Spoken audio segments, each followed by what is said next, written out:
Milatsaka tampotampoka avy any ny taratasy IST ho an'ny Rina Rakotomanga sy Marie Michel Saondrarmalala ary niparitaka tato anatin'ny tambazotra-tserasera ireto taratasy roa samihafa ireto. Diky izany fa tsy mahazo mivoaka ny ivelan'i Madagasikara i Rina Rakotomanga sy Marie Michel Saondrarmalala. Tsy niandry ela i ramatoa Marie Michel Saondrarmalala fa namaly avy hatrany izy taorian'ny famindram-pahefana izay nataony androany. Nilaza izy fa tsy manana eritreritra hivoaka ny Madagasikara mihitsy ity ministra teo aloha ity, ramatoa Michel Saondrarmalala, raha nandray fitenenana izy nandritra ny famindram-pitantanana tamin'ny ministra vaovao tetsy amin'ny ministerin'ny fanabeazana io maraina io. Nivadika page commémorative ny compte Facebook-nay ho an'ny olona maty zany reny. Fa tsy hisy fandraisan-tsiny fa ny hoe niazo tenenina fotsiny dia nitsangako velona zany tandroany. Manafana nanatanteraka an'izao fifamindram-pitantanana izao. Tsara ihany koa no mampafantatra antsika fa nahazo fanapahana décision interdiction de sortie du territoire ny tenanay. Hatramin'ny atombohan'ny hetsika moa dia niezaka mijoro naneo hevitra tao anatin'izay andro vitsivitsy herinandro vitsivitsy zay. Anisan'ny zava-dehibe moa hoe ny mahasamy malagasy zay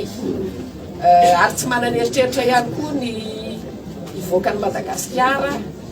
satria eto ny tranontsika, eto ny fianakaviana ka miezaka hatrany ny joro mpanetretena ampatsorana ampitiavana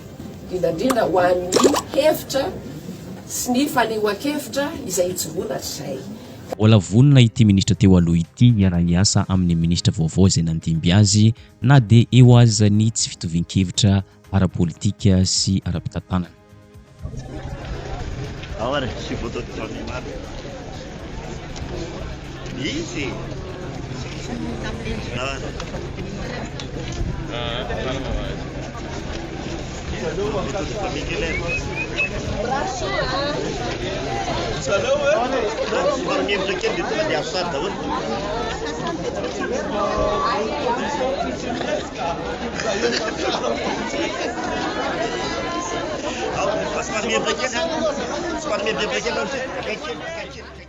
Ho an'ny ramatoa Rina Rakotomanga kosa dia efa tany amin'ny 20 Oktobra efa namoaka ny rano tao amin'ny page Facebook-ny izy fa hoe tsy manana eritreritra hivoaka ny Madagasikara mihitsy izy araka ny nambarany tao amin'ny page Facebook-ny. Marobe ho i Rina Rakotomanga ny misintaka sahady taorian'ny firodanan'ny fitondran'ny Andry Rajoelina. Nilatsaka avokoa ny saron-tavan'ireo izay mpamadika ny Andry Rajoelina ho izy tao amin'ny page Facebook-ny.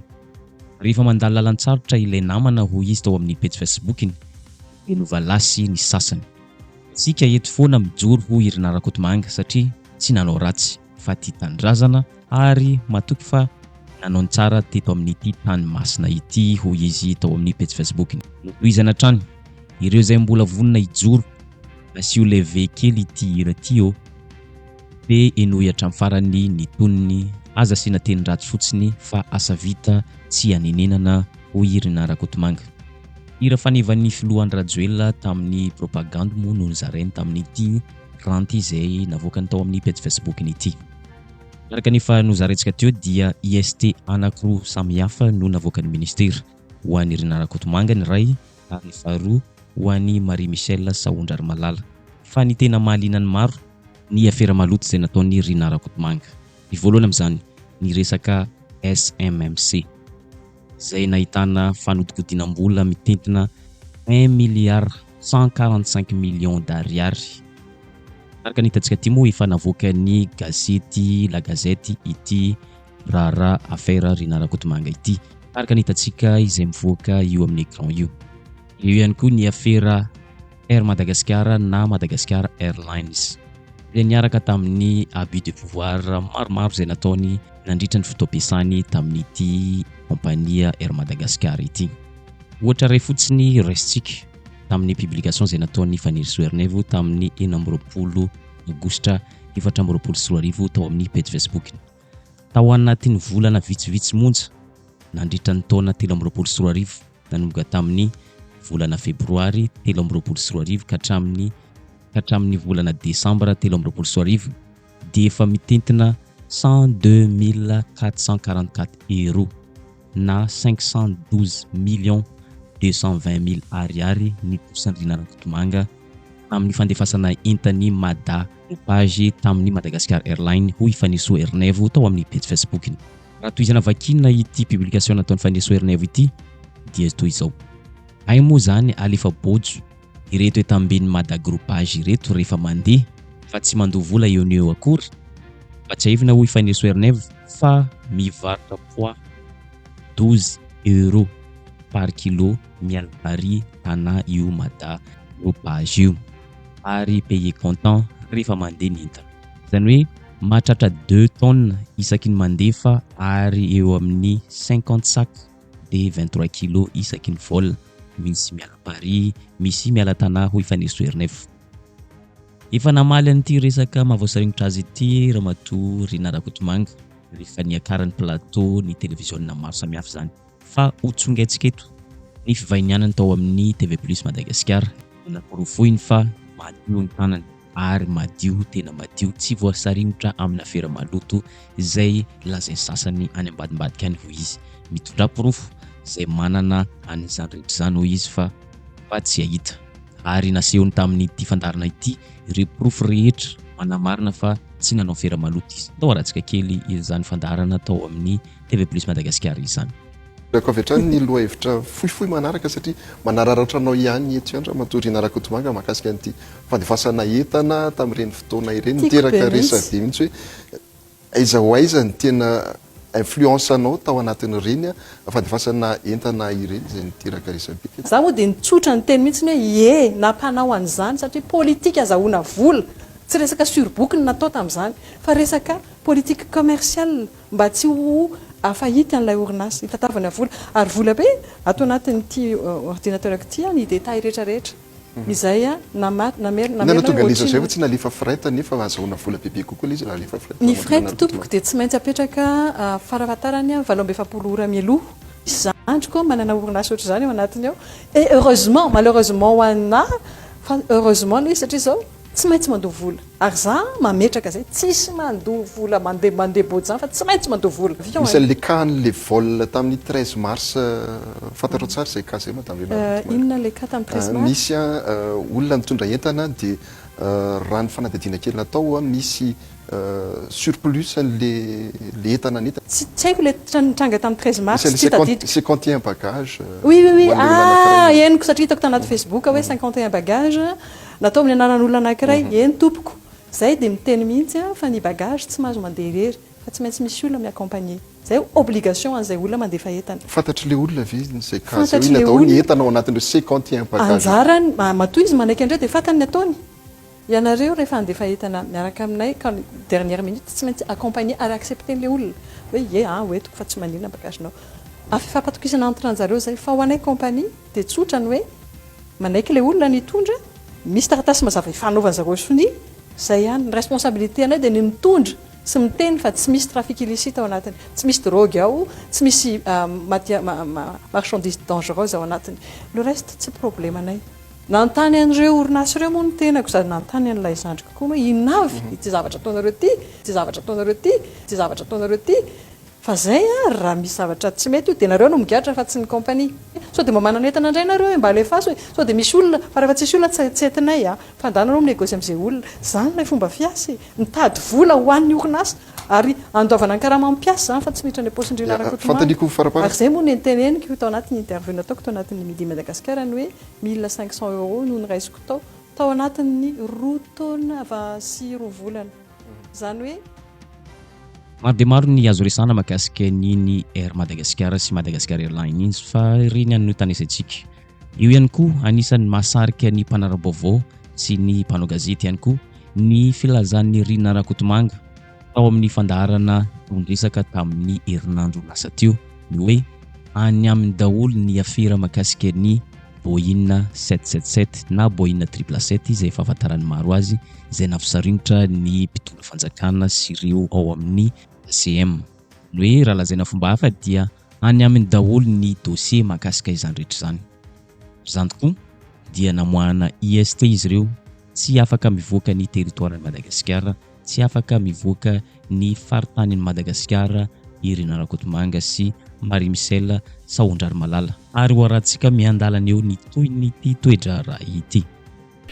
Misy mifidy azy ny vahoaka dia zay zany hoe reto olomboteny reto zany zao ohatra hoe misy resaka païma misy resaka païma zany ao anatin'izy hoe miaraka aminay dia efa mba misy ekitolotolotra zany ao anatin'izy mbola zay ve le ifampitezana zay ve le anaovana lizy zay izy satria nifanaraka tamin'izy dia mandeha le hoe tsy ampefilo etsy anana misy fizarana vola zay ohatra zao dia lasa grevitsinto zany le mandeha zany misy tsy resy lahatra mihitsy ao anatin'izy igny efa miondrikondrika tsy farsendata fa hoe ny filalaovana ny teknôlôjia amin'ny alalan'ny photoshop koa na piady hevitra tena zany nefa nisy nahatonga an'le hoe mbola fotoana zany hoe zao resaka hoe fa hoe aona re zany hoe lasa arefarefa le politique kilangelanga veniny mbola hitolana an'izy navory olona hatramin'le tomasandro tsy miala ora tsy tonga ny olona zay nitoanana azadiny fa hoe tena sarotsy miova ny luminosité ohatrany somary misy resaka hoe mila mijery tsara koa rehefa manjifa ny zavatra amin'ny trangana anivany tambazotra serasera sao dia lasa hoe induan'ny horaire ozy izy ny fiteniny vazaha fa zadino ihany koa fa hoe lalàna malagasy ihany koa dia fa tsy mamela an'izany hoe olona mizaka sopirenena vahiny mbola hitarika zavatra eto na amin'ny lafiny politika na amin'ny lafiny rara tsy mamela an'izany ka tokony heritreritra satria olona mba heverina fa manana ny fahaizana ambony satria isan'nyrehetrarehetra tsy no mivoy an'le zarizary mahita le hoe misy faneho-kevitra ataony ohatra le ministry ny fanabeazam-pirenena taloha zany hoe tena mba manto hoe tokony mba manao bilan izy zao manao bilan nadritry ny fotoana tantanana zany fanabeazam-pirenena zany na nahoana ny tontolo ny fanabeazana eto Madagasikara sy ny fampianarana eto aiza nisan'izany hoe CEPA very toko raha falimanana dia misy fuitina sujet zany nge tena manahitanaantaniana ny mpampianatra sy ny mpanabe amin'ny akapobe nina moa zany tena mba tombotsoa na hoe azo na amin'ny lafiny maolona fotsiny zany fiahinan'ny maolona question humanitaire fotsiny zany tamin'ny fotoana tantanany olona io tamin'izany misy tena fanabe dia tena mba tokony mba mieritreritra zany hoe inona zany le mbola hotoizana ve zany le fahampotena efa tsy resahana tsony resaka bombo suicide tsy resaka hoe sy resaka hoe panier garni zay atao anavy ministère fa hatraminy hoe natonga avy any tao ohatra dia mba manao tombana zany tsy hoe manao tombana moa zany manao jerikihana hoe tena manao atao évaluation zany hoe inona ny vitany satria be dia be nge ny fitaraina na eny ihany toko raha fahalamany hoe tany ohatra zao hoe ny mpiasam-panjakana voakasika izany teo anivon'ny mpampianatra sy ny mpampianatra dia isan'ny maro an'izy ao anatin'ny mpiasam-panjakana tany amin'ny taona firy moa nisy fampiakarana karama-mpiasam-panjakana farany tena efa ela ka niado amin'izany ve zany le ministre io zany satria tamin'ny fotoana fa tompona ndraiky tao anaty gouvernement izy ray zay faharoa betsaka ireo karazana hoe tombotsoa kely mba tokony hosotrahan'ny mpampianatra sy mpanabe indemnité de créer ny indemnité de logement ny indemnité de loyement sintsisa dia mba mipetraka amin'ny fanontaniana hoe inona ny tena mba vita zany tao anatina zany raha misy sihatra mitaraina sy mbola manao fitakiana mandraky ity ny andro any anoho zay hoe tsy fijerena tao anatin'ny taona maro zay dia ny mpampianatra mpanabe tena hoe hatramin'izao mbola misy dia zay nge izy hoe misy ny fitakiana misy ny etso-bahoaka mofanarenana zany satria dia nikorosofahana ny sehatra rehetra ary voakasika izany ny sehatra ny fanabeazana dia hoe raha olona nitarika sy hoe tena lohany tao amin'ny sehatra ny fanabeazam-pirenena dia ohatrotrandreny zany ny zavatra asehony hoe tsika dia tsy manaiky nefa misy zavatra ara-dalàna resana efa ny fitsarana avy momba ny lampanorenana gardien de la constitution ary ihany koa mijoro rafitra ao anatin'le hoe isina hoe paix social dia enao ndray zany totra ny hafahafa be zany hoe zany ve ny fomba nitondrana ka le fanabeazam-pirenena teto normal be raha ohatra zao le situation eto amin'ny tanàna eto amin'ity firenena ity zany raha le anankiray moa zany efa tsy resahana iny efa tsy resahana iny fa zay nisan'ny antom-pisiny amin'le hoe izy dia tena mpanao ririn-dasa tsy tsaroana raha hoe le anankiray zany resahana mpanao ririn-dasa tsy tsaroana hoe nomaly dia lasa nomaly fa zay zao ny eto dia ohatran'izay zany tsy dia gaga zany tsy ho gaga mihitsy amin'izay hoe faneho-keviny sinsisa fa mino fa isy fitsarany ihany zay amin'le hoe misy le hoe mitsahaketrika dia ho hitantsika eo ihany moa zany ny fivoaran'izany rehetrarehetra zany sina fahinkely loatra samy madehany amin'le gouvernement fa mety mbola hiverenan'ny olona ny amin'iny rehefa avy eo za moa tsy dia tena naharaka loatra le zavatra nitranga tamin'ny sabotsy le hoe tany amin'ny 13 mbe za koa tsy teto de sary fotsiny zany mba jereko de hoe ohatrany manao kanjo fotsy de hoe miverina indray ve zany hetsika fotsy zany sa hoe ahoana de mijery an'le sary te olona vaovao de hoe ay tonga isotra n'ilay mpitolona hoe na ary zareo tonga teny amin'ny 13 mai ary zany de hoe misotra an'ireo zay nahatonga nahafahana na azo fahalalahana sy fahafahana mba nampiasa ny 13 mai sy na ary zareo ko hoe na ary zareo ary nge tsy afaka nampiasa n'io nandritra ny fito taona de iny zany zareo hoe sy nilan'io tam'izany sy nilan'io izy fa ndray to ndray hoe ina le nietsika tamin'ny hoe mpiaradia fa tena hoe nanao akanjo fotsy ry zareo ny fotsy moa zany samy mba manana ny fandikanan'le izy hoe madio zay tsy manana olana zay tsy isy casserole zay tsy nisisy fa nilozana le loko ve zany ry samy lozana ve le loko sa hoe ahoany sa tsy fampiseho masoandro tsony zay gnan'le izy de nidingana manaraka ao ataony reny zany de lanjalanja zavatra indray ve zany ny akaiky lindra aloha papay iny mbola betsaka hoe ny manao kanjo fotsy nitondra soflera de ny sasany indray lanjalanja papay sady mahasalamy reny mety amin'ny fahasalamana tsetratsetsatsiaritra fotsiny iny fa ny atsamorisy koa manao diliandava atsamorisy koa aloha zany de tena miazakazaka be mihitsy ny fandraisana andraikitra ao ary mandeha tsikelikely mila isan'andro mihitsy manao démission misy le commissaire nanao am'le FCC zany nanao démission normal be satria manomboka mamofona tongany aminy le raha de niazy nametra de ny olona tonga de mametra pelany fa tsy hoe kory izy hoe tsy tianao ny asa fa ohatrany hoe misy fofona tongany aminy le raha makasika ny famatsimbola famotsimbola sy ny resaka mahasarignitra azy amin'ity le hoe fiararavatomanga ity de mbola nisy anao démission anankiray koa zao tamin'ny omaly mbola eny ndray koa zany hoe tompony andraikitra teny amin'ny fiadidina ny seranana zany satria le tonga le fiaramanidina de ahoana de nisy olona tao anatin'le fiaramanidina avy aty koa nanaka fiaramanidina hafa ny aingana toerakafa de efa manomboka misy fofopofona koa tonga any amin'ny tompony andraikitra maorisiana ao amin'ny sehatry ny fifamoivoizana amin'ny seranam-piaramanidina io de nametra-pialana ihany koa izy satria de le anankiray tatsy aloha moa zany efa hoe saika mba ikisaka de hoe mijanona aloha tsy mahazo mivoaka ny aéroport fa nazama nisy efa tena hoe nitsoka teny amin'ny serana no voasavana zany ianao de ny any toerana zany ny fandraisana andraikitra tena kodododododo sorabola raha tena mampiteno mona tena ohatrany hoe nitety-bola mpanjakana firy-taona zany no miodikodina ao anatin'le izy mbola tsy fantatra ny tohiny satria zany ary mbola raharahatra any amin'ny 2011 no mitsikafina fa tena dossier nalaina efa telo ambempolo am'izao fotoana zao eritrereto am'zany zany zavatra mitranga de tena tsisy mba mahakasika ny zoron-dambatsika ty Madagasikara mihitsy ve zany de tena hoe tsy mba afaka mametraka fanontaniana manao autosaisine zany ve zany ny tena hoe ministère public teto Madagasikara ary toko rafahalemana fa ny Maurice ndray no mahita an'ireny ohatra mampatsiara andreo letany hoe trafikina arena sarbidy hoe mialeto zany le volamena ohatrany hoe rivotra tadio de mivoaka any andafiny izy hoe volamena avy any Madagasikara tompoko io mialeto zany le bolongana safira de ohatrany tsisy mahita fa avandra ny latsaka iny de nitsonika lizy de tonga any atoerana safira lehibe indrindra hita aty ivelana aty tompoko de safira avy any Madagasikara avy any amin'ny toerana amin'ny district amin'ny Mananjary de ohatran'izany koa reo sokatra le sokatra zany ohatrany hoe inona re zany fandehan'iny ohatrany hoe vovovoka kely teny amin'ny tapikandra na tany amin'ny loha tany zany le izy fa rehefa tonga any Thaïlande izy vao mivoaka sokatra mafy ranganareo eto zany tena tsisy mahita zany nefa mba hoe eto Madagasikara tokony ametra-panontaniana sy anontany tena ry zareo eo anivon'ny samifina biancoa paka aloha tsy tezana tsony reny ary mbola metrahana fanontaniana rehefa tonga ny concertation nationale ilaina ve zany sa tambatretsy anosy daholy reo manandraraha zany eto amin'ny zany mbola fanontaniana ho jereny zany ny amin'ny makasika ny lalàna sy ny sisa sy ny fisarapahefana ny ady amin'ny kolokolety Madagasikara tena hoe asa hoe manahoany fa reny ny endrika maneo hoe ny olona ny manazikafina azy mila mandiny teny tsika dao naraka doka samihafa aloha de tezana aveo dao ary